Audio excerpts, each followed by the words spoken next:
তো আজকে আমি দেখাবো আপনাদের যে আমরা এত সস্তা জাল দিয়ে কিভাবে এতগুলো করে মাছ ধরি। এই হলো সেই পুঁটি মাছের জাল।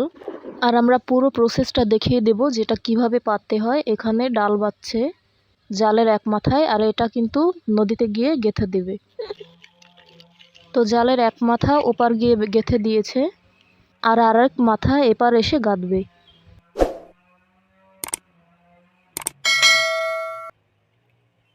আর জাল কিভাবে উঠোতে হয় সেটাও আমরা দেখিয়ে দেব।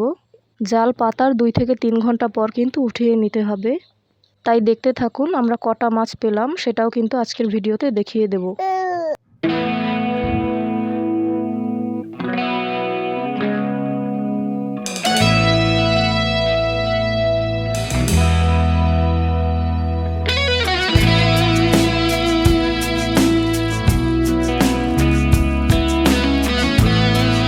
তো এখন কিন্তু পানির নিচে গিয়ে জালের নিচের অংশটা মাটিতে গেঁথে দিচ্ছে, এতে করে জালটা ভালোভাবে আটকাবে।